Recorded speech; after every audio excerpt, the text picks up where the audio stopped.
Yo la team OP, c'est Blue et cette fois on se voit pour une review sur le chapitre 976. Ce chapitre est globalement positif. Pour commencer, parlons de Kinemon. Cette histoire de port du Tokag et celui du Hato reste tout de même tiré par les cheveux pour moi. De plus, comment des randoms qui étaient enfants à l'époque d'Oden et qui ne connaissent pas Kinemon ont compris le message de celui-ci qui désignait le nouveau port, alors que Kanjuro qui a évolué avec Kinemon pendant des années et qui semble assez intelligent pour berner tout le monde, n'a pas saisi cette subtilité, et Orochi non plus. Je trouve ça un peu tiré par les cheveux personnellement. Mais, Kinemon remonte au niveau de son image. Il passe de personnage de second plan qui se laisse tirer par Luffy et les autres à personnage de premier plan et véritable leader. Le petit hic est que ça se fait aux dépens des autres fourreaux rouges. Je suis pas fan personnellement de ce genre de développement qui se fait aux dépens d'un autre personnage, mais là, c'est pour la bonne cause. Kinemon remonte vraiment. Bref, celui-ci tient un discours devant la flotte dans lequel il dit, je cite, « Quel que soit mon destin, je l'accepte. Lavons l'humiliation faite à Sir Oden. » Il se comporte en véritable leader, et chauffe son camp. Sans troll, ça ne m'étonnerait même pas que celui-ci possède le Haki des rois. Rappelez-vous de ce qu'a dit Rayleigh au chapitre 597. Il explique que lorsque certains personnages gagnent en popularité, ça peut potentiellement vouloir dire qu'ils cachent ce pouvoir en eux, ce pouvoir qui se révèle à travers le leadership des personnages. Un leadership que montre Kinemon dans ce chapitre.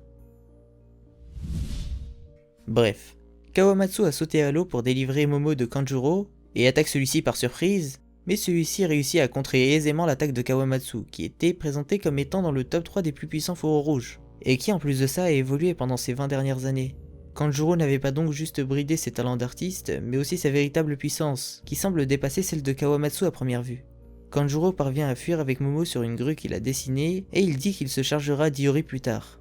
Quand Luffy voit ça, au début, il comprend pas très bien la scène, mais les autres Mugiwara ont été vifs d'esprit. Usopp l'a tenu en joue pour lui tirer dessus, et Sanji a vite réagi en amorçant directement son Skywalk pour le rattraper. Mais Kanjuro a dessiné un nuage d'encre qui a fait pleuvoir des flèches faites en cette matière, ce qui a conduit à ce que Sanji redescende pour protéger Nami. Si Kanjuro parvient à manipuler ses cheveux comme pouvait le faire Kumadori du Cypher Pole, qui pouvait les manipuler comme s'il s'agissait de ses membres, il pourrait encore mieux se servir de son fruit. D'ailleurs, sa technique fait vraiment penser à ça. On peut facilement imaginer, vu son niveau qui semble être équivalent voire supérieur à celui des meilleurs fourreaux rouges, que celui-ci peut éveiller son fruit. Mais son fruit lui confère surtout une capacité folle vu son talent pour le dessin. Il peut créer des répliques parfaites, et ça peut être utile pour plusieurs choses. Comme par exemple distraire quelqu'un pendant un combat, comme l'avait fait Kurozumi Higurashi. Celui-ci avec son Mane Mane no Mi avait pendant le combat entre Oden et Kaido pris l'apparence de Momo pour distraire Oden. Kanjuro pourrait en faire de même à un moment clé, en dessinant Momo ou un autre personnage. Bref, Momo leur dit de ne pas s'en faire pour lui et de se concentrer sur Onigashima. Celui-ci aurait pu être sauvé par l'eau facilement avec un Shambles, mais Oda semble vouloir le faire agir indépendamment. Pendant qu'il s'éloignait, Momo a promis de s'en sortir seul. Étant donné que celui-ci avec son fruit du démon du dragon peut voler, ça ne semble pas irréaliste. Même si le fait qu'il soit livré à Kaido semble pour l'instant une piste plus crédible. Bref, il décide donc de se concentrer sur l'assaut vers Onigashima, et la flotte se dirige donc vers l'antre de Kaido. Mais celle-ci a été attaquée à longue distance par un cuirassé qui a une portée plus grande que la leur. Ils ont donc tenté de se rapprocher mais rien à faire. Ce navire a réussi à maintenir une distance suffisante pour pouvoir les atteindre sans qu'eux l'atteignent, et donc a commencé à les couler un par un. Et là, catastrophe. Une catastrophe arrive et coule ce navire, et il s'agit à première vue de Jinbei. Bon. Si vous suivez ma chaîne, vous avez certainement vu plusieurs vidéos dans lesquelles j'explique que pour moi, post-OCI, il était devenu un homies. Et le voir comme ça m'a fait bizarre. Bon oui, son entrée est classe, et la mise en scène est vraiment très cool. Qui plus est, il arrive à un moment où il peut être très utile. Mais, oui hein mais, cette entrée est classe. Et c'est trop classe pour Jinbei. Non, plus sérieusement, cette entrée est accompagnée par un monologue dans lequel Jinbei dit des banalités que tout le monde connaît, du genre je suis du royaume Ryugu, je suis le paladin des mers, etc. Des informations que tout le monde connaît.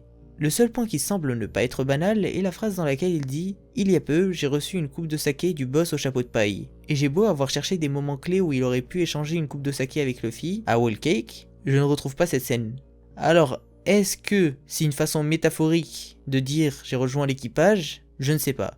Mais en tout cas, je n'ai pas retrouvé une scène dans laquelle Luffy lui donne une coupe de saké. Du coup, la seule chose qui ne semble pas banale est quelque chose qu'on ne peut pas vérifier. Il faudra quand même attendre la version de Viz Media qui sort demain, car ça pourrait être une erreur de traduction. Mais ce passage déjà me semble bizarre. Outre ces banalités, et cette phrase bizarre, La réaction de Law à la fin du monologue de Jinbei est intrigante. Il dit « c'est pas vrai ».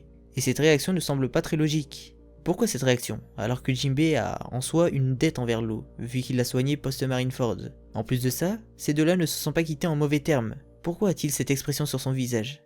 Pourquoi réagit-il comme ça alors qu'il est l'allié de Luffy? Et que si Jinbei rejoint l'Alliance, c'est tout bénef pour lui. Tout bénef pour lui car ça renforce l'Alliance et ça accroît leurs chances de remporter cet affrontement face aux deux Yonko qui les attendent à Onigashima. Sa réaction est vraiment surprenante. De plus, la prime de Jinbei de 438 millions de berries est la prime qui nous a été révélée il y a de ça un moment, dans la Vivre Carte volume 4. Et c'est sa prime post-Marineford, la prime qu'il a eue après la guerre au sommet après avoir quitté les grands corsaires. Pourquoi a-t-il toujours cette prime? Morgan a été témoin de ce que Jinbei a fait à Whole Cake Island, que ce soit face à Big Mom ou ce qui s'est passé à la fin. Il a vu que le navire des Mugiwara était sorti du champ de portée des pirates de Big Mom, tout comme ceux-ci qui étaient avec lui. Et malgré ça, la prime de Jinbei n'a pas augmenté, alors que d'autres primes comme celle de Sanji ici. Ceci malgré le fait que Morgan ait vu Jinbei dire qu'il quittait l'équipage de Big Mom pour celui de Luffy. Un scoop qui l'avait choqué à ce moment-là. Le fait qu'il garde cette prime me semble aussi intriguant. Ça semble bizarre et ça a semblé bizarre à beaucoup de lecteurs. Ces lecteurs se sont donc posé la question, est-ce vraiment Jinbei? Beaucoup pensent que oui, mais certains pensent que non. Bon, je vais pas perdre mon temps à expliquer pendant 10 minutes pourquoi c'est Jinbei, je vais plutôt défendre l'autre camp. Et pour ça je vais me servir de différents arguments que j'ai trouvés sur les forums, les réseaux sociaux, ou certains groupes Facebook comme One Piece Spoil. Déjà de par le monologue, certains pensent que Jinbei ne se serait jamais présenté de la sorte. Beaucoup imaginent donc qu'il s'agit d'une copie. Certains pensent qu'il s'agirait d'une copie de Kanjuro, enfin dessinée par lui, mais celui-ci n'est jamais censé avoir rencontré Jinbei. D'autres par contre pensent que c'est brûlé, car celle-ci avec son fruit peut prendre l'apparence de quelqu'un. De plus, en faisant des recherches, je me suis rendu compte que la technique qu'utilisait Jinbei dans ce chapitre, c'est-à-dire Yarinami, ou lance aquatique en VF, a été utilisée 2 fois avant ce chapitre. Une fois à Impel Down, et une fois à Whole Cake face à Prométhée. Donc Brûlé peut potentiellement la connaître. Mais le problème en ce qui concerne cette possibilité est... Quel intérêt aurait-elle à détruire cette flotte de Kaido? Aucun clairement. Donc pour l'instant ça reste inexplicable, mais ce retour de Jinbei semble vraiment bizarre. Il impliquerait trop de choses qui ruineraient encore plus l'image de Big Mom qui n'est actuellement pas ouf.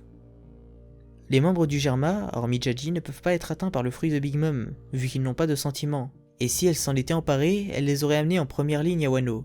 Si en plus de ça, les Mugiwara survivent, les pirates de Capone survivent, les hommes poissons survivent, ça fait passer Big Mom pour qui? Ou plutôt, pourquoi? Pour une faible.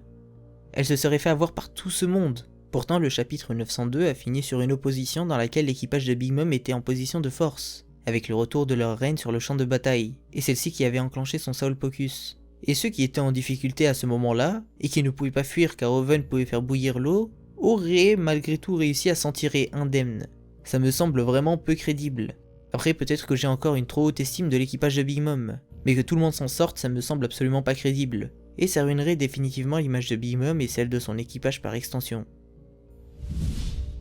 Un autre point que je voulais aborder concernait le fait qu'Oda nous ait parlé il y a de ça plus d'un an d'un changement de chara design qui serait en lien avec ce qui s'est passé fin Whole Cake Island. Cette annonce justifiait le fait qu'on ne le voit plus dans aucun color spread, et justifiait aussi par la même occasion le fait qu'il n'apparaisse pas dans le film Stampede. Et là, le seul changement qu'on voit, c'est un changement au niveau de sa tenue. D'ailleurs oui, ça aussi faut qu'on en parle. Pendant que Luffy était à Udon, Jinbei est potentiellement allé sur l'île des hommes poissons changer de peignoir. C'est honteux, mais là n'est pas le sujet. Son retour me semble bizarre. Sa fin à Whole Cake me semblait vraiment bien. Et le fait qu'Oda nous donne de faux indices à travers une interview comme cette histoire de changement d'apparence est vraiment l'élément qui me laisse le plus perplexe. Il y a tout de même d'autres possibilités dans One Piece pour justifier le fait que ce ne soit pas Jinbei. On a par exemple le fruit de Katarina Devon qui lui a permis de prendre l'apparence d'Absalom, et celle-ci ne s'était pas fait cramer par Moria qui le connaissait depuis plus de 10 ans. Contrairement à Brûlé, celle-ci aurait des raisons de se faire passer pour Jinbei vu qu'elle est dans l'équipage de Teach. Teach qui veut mine de les autres Yonko, et donc qui veut mine tous les personnages de Wano. Il ne faut pas oublier que celui-ci semble vouloir venir sur Wano, et qu'on est actuellement dans la deuxième partie de l'arc. Katarina Devon pourrait savoir qu'ils se sont séparés, vu que Teach semble être en possession d'informations grâce à son réseau de Yonko que beaucoup ne connaissent pas, vu qu'il avait réussi à savoir que Big Mom était à la poursuite de Luffy, et il savait aussi ce qui se tramait sur Wano. L'introduction dans cet arc du fruit du Kitsune n'est clairement pas anodine à mon avis. Oda a placé ce fruit pour une infiltration. Après, est-ce que c'est pour cette fois avec Jinbei, ou pour un autre cas un peu plus tard dans l'arc, je ne sais pas. Mais s'il nous a fait une démonstration de ce fruit, dans la première partie de cet arc, c'est pour une bonne raison. Le fruit de Devon peut avoir une utilité dans cet arc. Et pourquoi pas celle-là? Bref, il y a d'autres possibilités pour justifier le fait qu'il est possible que ça ne soit pas lui. Je ne dis pas que là c'est obligatoirement pas Jinbei, mais je dis qu'il se pourrait que ça ne soit pas lui, et que c'est justifiable de différentes façons, comme je viens de le démontrer. S'il s'avère qu'il s'agit bel et bien de Jinbei, j'espère que l'événement qui s'est produit et a conduit à ce qu'il s'en soit tiré sans égratignure sera expliqué. Mais à moins qu'un mec de la trempe d'un amiral ou d'un Yonko soit apparu, je ne vois pas comment justifier une telle défaite de Big Mom, et justifier ce qu'il a été dit par rapport au color spread et au changement d'apparence de Jinbei.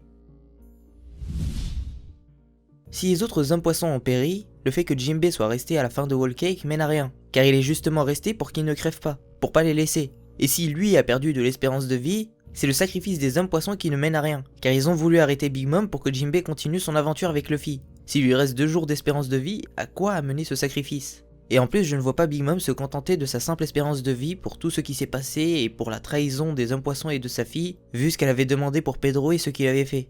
On est sur une toute autre échelle. Et même si c'est réellement Jinbei, et c'est possible que ce soit lui, celui-ci cache quelque chose. Sinon, à part ça, outre le fait que je ne kiffe pas ce que représente ce retour, pour le personnage de Big Mom et la fin de Whole Cake, la mise en scène qui introduit le retour de Jinbei, ou de l'usurpateur, reste top, si on dissocie les deux. Voilà, cette vidéo est terminée, j'espère qu'elle t'aura plu. N'hésite pas à me donner ton avis sur ce chapitre, sur cette possibilité, est-ce que pour toi c'est Jinbei ou pas?